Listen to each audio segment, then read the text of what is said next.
등산을 가끔 갈 때가 있는데 등산을 가면 올라갈 때 참 숨도 차고 힘들기도 한데 정상을 올라가면 참 상쾌하기도 하고 성취감도 있고 건강에도 좋은 게 아닌가 그런 생각을 하게 되었습니다. 그렇게 등산을 하면서 제가 올라갈 때와 내려올 때가 있는데 성도님들 언제 제일 조심해야 되는지 아십니까? 산에 올라갈 때는 물론 너무 힘들고 막 심장이 입 밖으로 튀어나올 것 같이 힘들지만 그때보다 더 조심해야 할 때는 내려올 때 조심해야 됩니다. 제가 몇 번 등산을 해보니까 산에 올라가는 것보다 내려올 때 조심하지 않으면 다치겠더라고요. 혹시 잘못해서 넘어질 수도 있고 돌부리에 걸려서 넘어질 수도 있고 내려올 때 참 조심해야겠구나 그런 생각을 했었습니다. 제가 전에 사역하던 곳에 열심히 일도 하시고 섬기시던 분이 계셨습니다. 그래, 그분이 이제 열심히 일하던 곳에서 직장에서 은퇴를 하게 되었습니다. 그래서 제가 그분에게 여쭤보았습니다. 이제 그렇게 힘들게 일하시다가 은퇴하시니까 좋으시죠? 제가 이렇게 물어봤습니다. 그러니까 그분이 전도사님, 아닙니다, 아닙니다. 제가 은퇴하고 나니까 너무 힘듭니다. 아침에 일어나서 갈 데가 없습니다. 그 갈 데도 없고 뭘 해야 될지도 모르고 제가 뭘 해야 될지 몰라서 너무 힘듭니다. 그렇게 이야기를 하시는 겁니다. 저는 저 어린 마음에 그렇게 매일매일같이 일찍 일어나서 직장에 가서 일하시다가 은퇴하시니까 자기 시간도 많아지고 놀 수도 있고 하니까 좋을 것 같았는데 그렇지 않았다는 겁니다. 우리가 정상에 올라갈 때, 그리고 우리가 일을 할 때나 이럴 때는 알 수 없는 부분들이 있습니다. 그래서 잘 내려오는 것이 중요합니다. 갑자기 직장에 일 가지고 있다가 내가 원하던 원치 않던 나이가 되면 은퇴를 해야 되지 않습니까? 그러면 그때부터 내가 어떻게 천천히 잘 내려올 것인지를 계획해 놓지 않으면 힘들 수가 있겠구나 이런 생각을 했습니다. 우리가 앞을 바라보면서 특히 젊은 사람들은 어떻게 하면 잘 살 수 있을까, 잘 살아가고 행복할까를 고민하지만 이제 정점을 찍고 나서부터는 내가 원하는 것들을 이루고 나서 그 다음에 어떻게 내려올지가 더 중요한 것 같습니다. 천천히 잘 내려오는 사람들에게는 그래도 부작용이 적을 텐데 그런데 갑자기 내려오게 되면 혹시 사고가 날 수도 있는 것입니다. 그래서 우리가 올라가는 것보다 내려오는 것이 참 중요하다. 저는 이런 생각이 들었습니다. 그러면 오늘 말씀에 나오는 기드온은 어땠을까요? 기드온이 어떻게 하나님의 뜻대로 성공했는지는 우리가 알게 되었는데, 어떻게 승리하였는지는 알게 되었는데, 이제 기드온이 어떻게 내려오는지를 한번 말씀을 통해서 살펴보려고 합니다. 같이 읽겠습니다.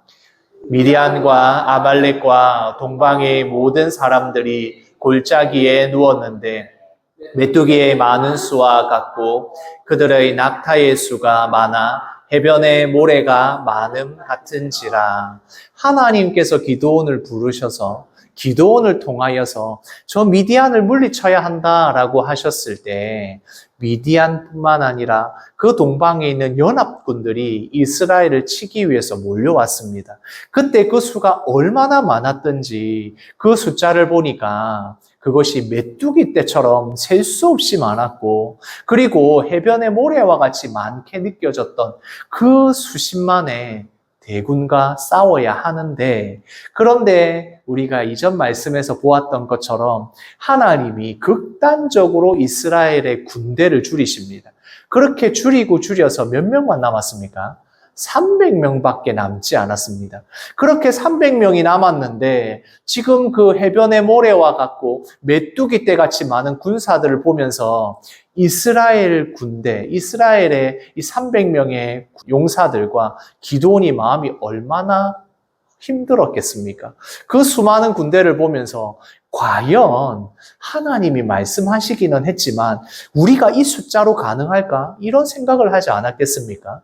그런데 하나님께서는 기드온의 마음을 아시고 다시 한번 이 미디안의 군대, 미디안의 연합군 숫자가 얼마나 많든지 간에 하나님께서 반드시 승리하게 하신다는 증거를 보여주십니다.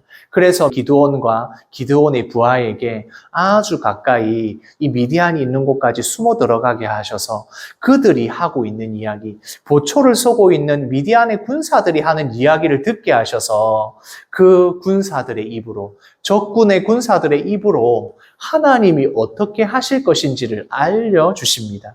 그 꿈의 내용이 무엇이었습니까? 그 미디안의 군사 한 명이 내가 꿈을 꾸었더니 보리떡이 내려와서 그 보리떡 때문에 우리 미디안의 장막들, 이 연합군의 장막들이 다 넘어지고 부서지더라. 그런 꿈을 꾸었는데 이게 무슨 꿈인지 모르겠다. 이렇게 이야기를 하니 옆에 있던 다른 군사가 이야기를 하는 겁니다. 아, 그 꿈은 바로 이 보리떡이 기드온인데 기드온이 우리를 칠 꿈이다. 우리가 기드온에 의해서 넘어질 꿈이다. 이렇게 이야기를 하는 겁니다. 하나님이 이미 이 미디안의 모든 군사들의 사기를 꺾어 놓으셨고 하나님께서 반드시 승리하게 하신다는 걸 보여줍니다. 수십만의 대군과 싸워야 되는 300명만 있으면 하나님께서 그 일을 이루신다라는 분명한 확신을 주셨던 겁니다. 이 보리떡이 뭐라고 했습니까? 기드온이라고 했습니다. 이것은 하나님께서 말씀하신 이 미디안의 병사들을 통해서 하시는 말씀입니다. 이 보리떡과 같은 기드온이 이 수많은 군사들, 대단한 미디안의 군사들을 이기게 한다라는 겁니다.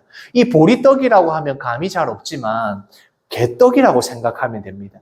우리가 개떡이라고 하면 사실 저도 먹어본 적은 없지만 이 개떡이라는 게 굉장히 품질이 낮은 떡입니다. 그러니까 밀이라면 밀에 있는 밀기울, 껍질하고 그리고 뭐 메밀의 껍질들 이런 약간 그 먹을 수는 있지만 굉장히 거칠거칠하고 그리고 식감도 좋지 않은 것을 모아서 그렇게 만드는 것을 개떡이라고 합니다. 개떡이라고 한다고 해서 개가 먹는 떡이 아니라 그만큼 품질이 낮고 안 좋다라는 의미입니다. 그런데 그런 개떡과 같은 기드온, 보잘것없는 힘도 없고 능력도 없고 그 집안도 대단한 집안이 아닌 기드온을 통해서 하나님께서 일하실 것을 분명하게 약속하셨던 것입니다. 그러니까 이제 기드온과 이 300명의 용사들은 하나님이 주시는 승리를 가서 차지하기만 하면 되는 것입니다. 300명의 용사들이 한 일이라고는 하나님께서 명하신 대로 횃불을 들고 그리고 나팔을 불면서 나아가는 그런 일만 하면 되었던 것입니다. 그렇게 했을 때 어떻게 되느냐? 미디안의 병사들이 자기들이 스스로 놀래서 이게 지금 기드온이 이끄는 이스라엘 백성들이 우리를 기습해 왔구나. 그렇게 놀라서 달아나는 일들이 일어나게 됩니다. 하나님께서 주시는 말씀을 듣고 기드온이 작전을 세웁니다.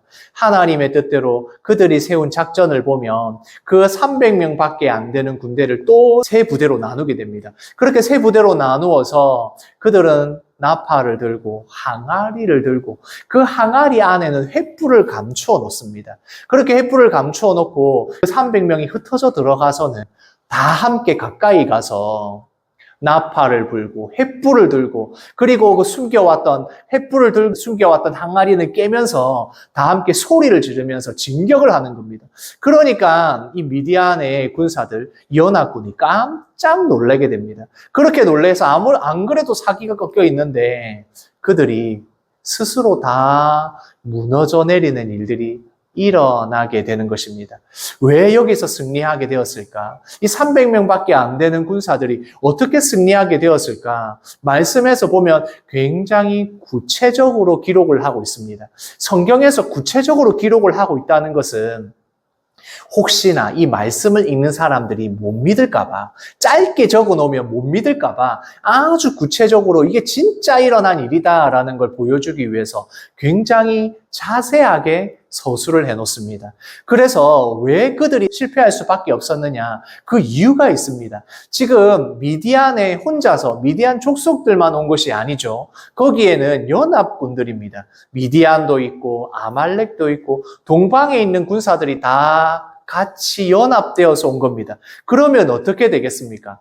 저쪽에 있는 다른 족속에 있는 군사들을 누가 누군지를 잘 모르는 겁니다. 지금은 그래도 밤에 불이라도 켜놓고 이렇게 하면 보이겠지만 당시에 뭐 횃불을 밝힌다고 해서 잘 보이지 않습니다.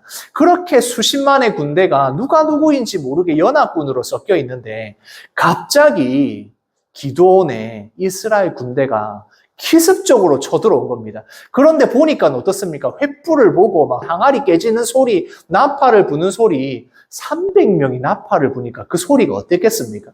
그 소리를 들으면서 우와 진짜 엄청나게 많은 군대가 우리를 지금 기습해 오는구나 라고 생각을 하니까 너무너무 놀란 겁니다. 그러다 보니까 자기들이 스스로 저 군대가 우리 아군인지 적군인지 구별을 못하게 되고 그러니까 서로 싸우는 겁니다. 적이 쳐들어왔다고 서로 못 알아보니까 그러다가 결국에는 스스로 사기가 저하되고 남은 군사들은 다 도망을 치게 되는 그런 일이 일어나는 것입니다. 이것은 기습작전이었기 때문에 밤에 하는 기습작전이었으니까 이미 미디안의 연합군이 사기가 꺾였으니까 하나님이 주시는 승리를 이룰 수밖에 없었다는 겁니다.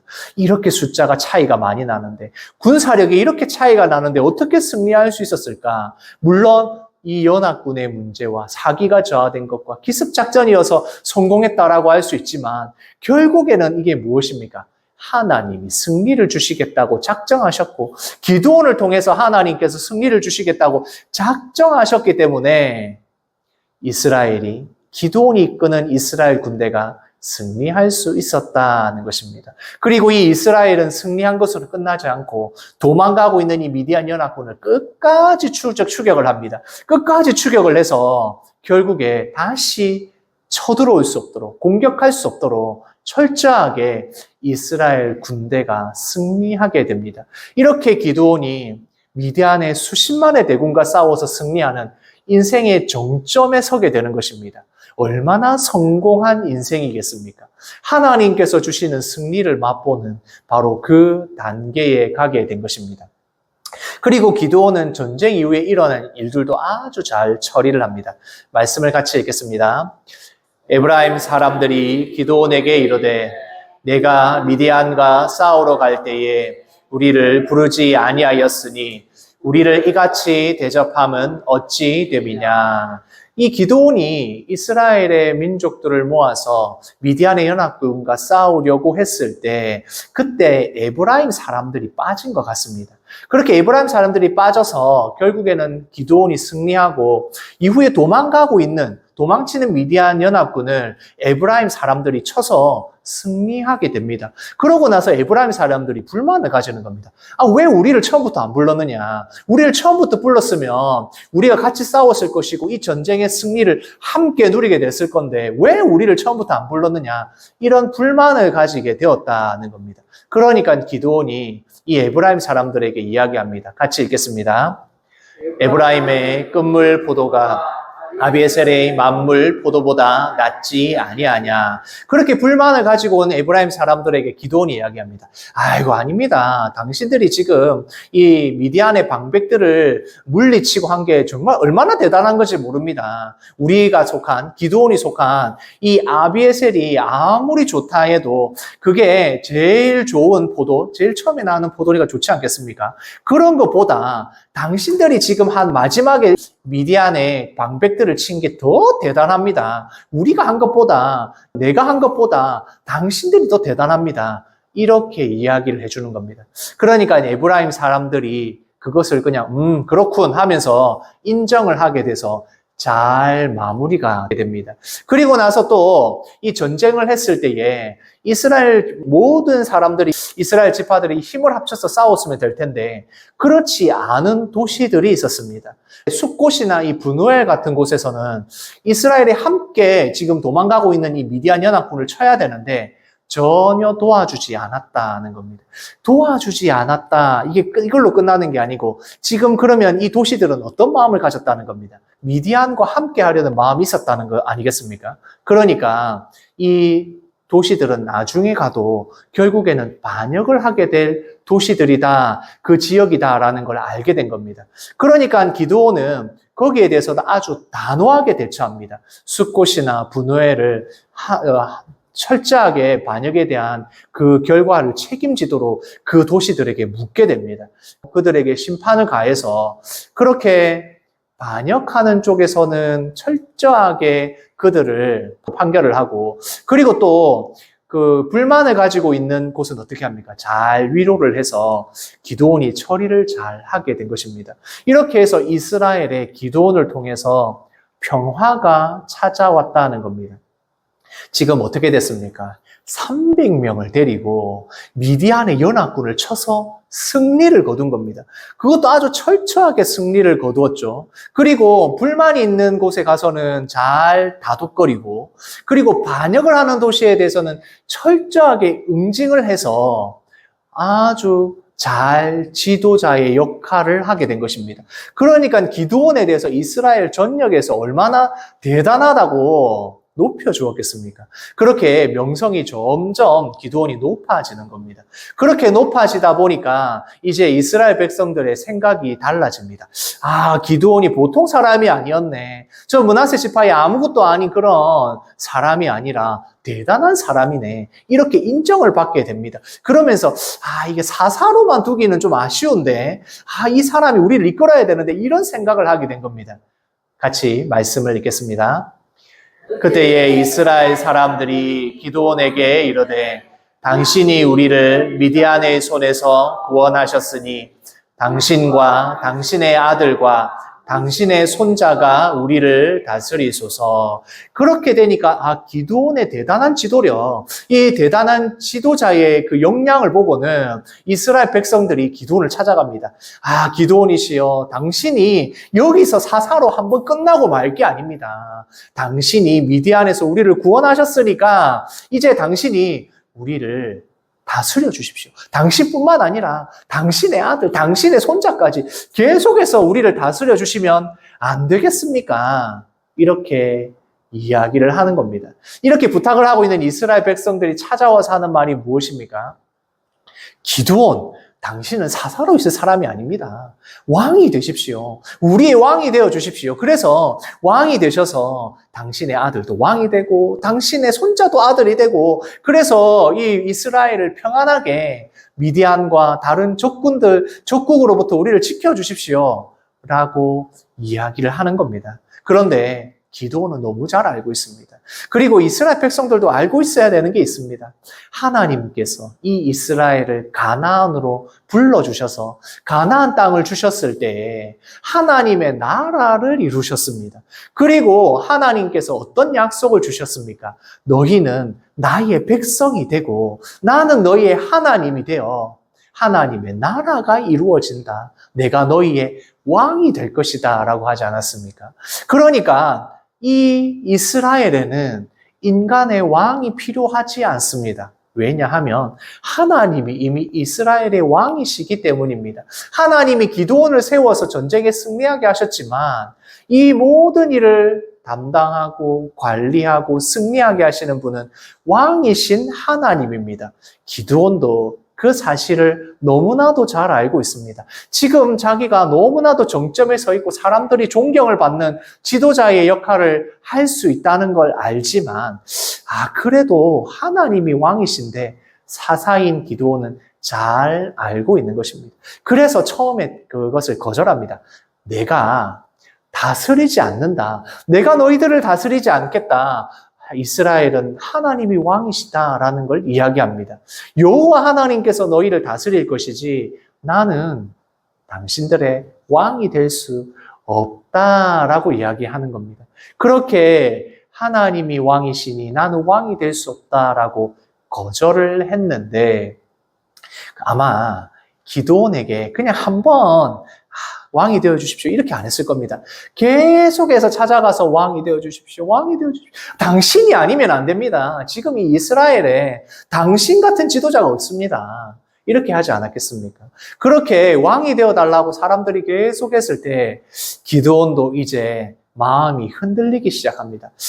그래. 내가 이 나라를 위해서, 우리나라를 위해서 할 수 있는 일이 무엇일까? 이렇게 생각을 하게 되지 않았겠습니까? 그러니까 이제 기드온이 말합니다. 나는 왕이 되지 않을 거야. 하지만 하면서 이야기를 합니다. 같이 읽겠습니다. 기드온이 또 그들에게 이르되 내가 너희에게 요청할 일이 있으니 내가 왕이 되지는 않겠지만 그런데 이 지금 백성들에게 그리고 전쟁을 치르고 온 군사들에게 이야기합니다. 그렇지만 내가 한 가지 부탁이 있다라고 이야기를 합니다. 뭐라고 이야기하냐면 미디안에게서 빼앗은 금기골이 그걸 나한테 다 주십시오. 나에게 주십시오. 이렇게 이야기를 하는 겁니다. 이 미디안의 사람들, 그러니까 그때 연합군들은 남자들이 귀걸이를 하는 관습이 있었답니다. 그렇게 귀걸이를 하는데 그 귀걸이가 다 금으로 된 귀걸이를 가지고 있었습니다. 뭐 금 귀걸이 하면 몇 개 안 될 것 같지만 우리가 알고 있는 것처럼 어마어마한 숫자의 군인들이지 않았습니까? 그러면 그 금 귀걸이를 모으면 얼마나 많았겠습니까? 그렇게 엄청나게 많은 금을 다 나에게 달라고 이야기를 기드온이 하는 것입니다.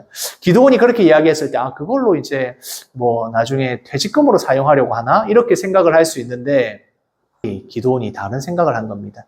나는 이스라엘의 왕이 되지 않을 것이지만 하나님의 왕이시지만 그러나 내가 이것들을 모아서 만들 것이 있다라고 이야기를 하는 겁니다. 우리는 이걸 보면서 기드온이 참 조율을 잘 하는구나. 이 이스라엘 백성들이 그렇게 원하고 또 가야 할 길은 다르니까 그것을 참 조율을 잘 해서 이렇게 했구나라고 생각을 할 수 있습니다. 현대 사회에 필요한 게 사실 그런 거 아니겠습니까? 서로의 다른 생각들을 조율하고 타협하고 뭐 이런 것들이 필요합니다. 사람들의 의견이 다른 것들을 모아서 그 의견들을 함께 듣고 하는 것이 필요합니다. 그런데 사람들의 생각을 모아서 조율하면 다 될 것 같지만 그렇게 할 수 없는 부분이 있습니다. 그것이 바로 우리가 믿고 있는 신앙의 핵심입니다. 하나님을 섬기는 사람들에게 있어서 조율하거나 타협할 수 없는 부분들이 있습니다.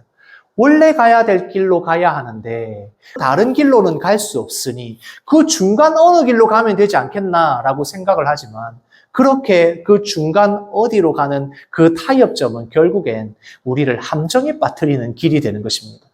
믿는 사람들이 모든 것을 포용하고 허용할 수 있는 것 같지만 예수 그리스도의 사랑으로 허용하고 사랑할 수 있는 부분들이 많이 있지만 타협할 수 없는, 조율할 수 없는 부분이 있습니다. 왜냐하면 타협하고 조율하는 그 길에 함정이 있기 때문에 그렇습니다. 타협하고 조율해서 갈 수 있는 길 같지만 그곳에는 길이 아니라 함정이 있고 빠져 죽을 수 있는 길이 있기 때문에 그렇습니다. 기드온은 타협했습니다. 조율해서 하나님이 왕이시고 나는 왕이 아니니까 내가 왕이 될 수는 없다. 그러나 내가 이 정도는 할 수 있지 않을까? 그렇게 생각을 합니다. 그래서 기드온이 한 것을 무슨 일을 했는지 같이 한번 읽어보겠습니다. 기드온이 그 금으로 에봇 하나를 만들어 자기 성읍 오브라에 두었더니 그렇게 금기고리를 다 모아가지고 그것을 녹여서 에봇을 만들었다는 겁니다. 금으로 만들어진 에봇. 이 에봇이라는 게 뭐냐? 제사장이 하나님 앞에 예배할 때 입는 옷이 에봇입니다. 그런데 여기서 에봇은 하나님을 예배하는 데도 사용을 하지만 또한 이 에봇에 있는 우림과 둠림이 있어서 그것을 통해서 하나님의 뜻이 무엇인지를 발견하고 알게 될 때에 그 옷이 사용이 됩니다. 그러니까 기드온이 왕이 되지 않겠지만 이 에봇을 두어서 내가 있는 성읍에, 내가 있는 지역에 이것을 두어서 하나님의 뜻을 찾는 것을 하겠다라고 이야기를 한 겁니다. 분명 왕이 되지 않겠다라고 하지 않았습니까? 왕이 하는 가장 중요한 일이 무엇이냐 하면 당시의 왕은 재판을 하는 일이 제일 중요합니다. 백성들에게 문제가 생겨서 서로 간에 문제가 생겨서 아니면 죄를 지었을 때 왕 앞에 나와서 그것에 대해서 판결을 받게 됩니다. 왕의 역할이 바로 그것입니다. 하나님이 왕이 되신다는 것은 하나님이 우리의 삶의 모든 일에 대해서 판단하시고 그 일을 우리가 듣고는 순종하는 것이 바로 왕이신 하나님을 믿고 섬기는 것입니다. 기드온이 뭐라고 했습니까? 나는 왕이 되지 않겠습니다. 나는 왕이 아닙니다. 라고 했지만, 그렇지만 내가 타협을 조금 해서 그래도 하나님의 뜻을 발견하는 일 정도는 내가 이 금으로 만든 에봇을 통해서 해도 되지 않을까? 이렇게 타협을 했다는 것입니다. 왕이 되지 않겠다고 해놓고 내가 재판은 하겠다.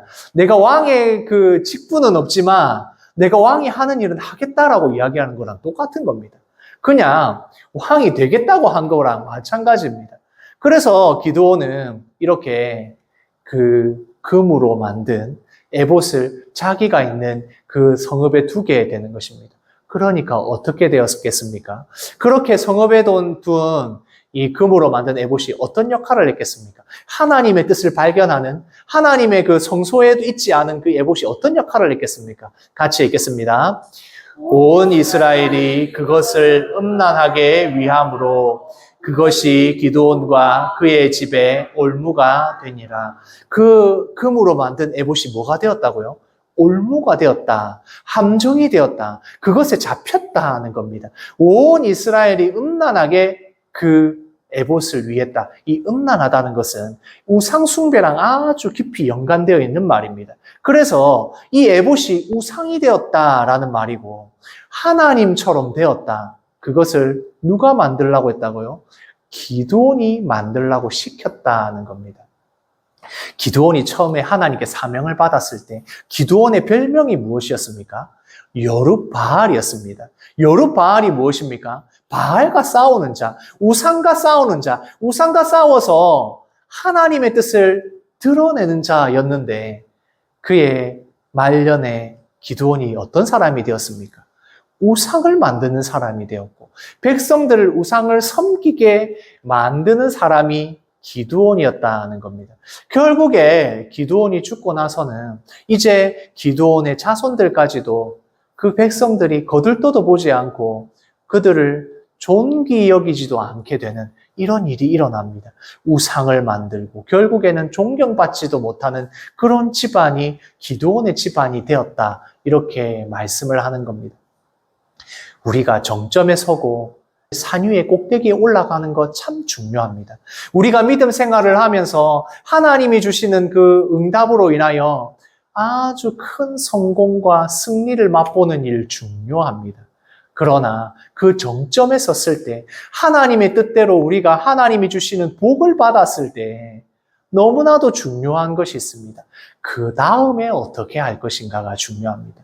이 모든 것을 내가 가져서 내가 주셔서 나에게 주시는 것이라서 내가 마음대로 해도 된다라고 생각을 하게 되면 기드온처럼 이렇게 되는 것입니다. 타협하게 되고 백성들의 말을 들어서 그 백성들의 말대로 무엇을 해줄까 하면서 결국엔 금으로 된 에봇을 만들게 되는 것입니다. 무엇보다 중요한 것은 정점에 섰을 때에 산 정상에 올랐을 때에 하나님께서 나에게 복을 주셨을 때에 어떻게 겸손하게 내려올 건가가 중요한 것입니다. 다치지 않게 하나님께서 주시는 복이 무엇인가를 우리가 생각하면서 겸손하게 내려올 때 그것을 통하여 하나님께서 더 우리의 삶 가운데 주시는 복이 무엇인지를 알게 되는 것입니다. 중요한 것은 무엇입니까? 하나님이 하셨다는 것을 깨닫는 것입니다. 하나님이 주시지 않으면 안 된다는 것을 알았을 때에 이것이 가능합니다. 너무나도 큰 성공을 한 사람들에게, 믿음의 사람들에게도 생길 수 있는 함정이 있습니다. 내가 했다, 내가 이루었다, 하나님이 주신 것이 아니라 내가 했다라고 생각하게 되면 그때 문제가 생길 수 있는 것입니다. 가장 높은 자리에 섰을 때, 사람들에게 존경받을 때, 내가 하나님이 주신 복을 받았다고 생각할 때 그때 어떻게 내려올 것인가가 중요합니다. 그래서 오늘 말씀을 통하여 분명하게 우리가 생각했으면 좋겠습니다. 첫 번째 같이 읽겠습니다. 하나님이 하셨습니다. 하나님이 나의 모든 삶 가운데 하신 일들입니다. 지금 내가 하고 있는 일, 물론 나의 수고와 노력과 나의 재능과 능력이 있지만 하나님이 지금까지 이렇게 나를 이끌어 하나님이 하신 일입니다. 두 번째 같이 읽겠습니다.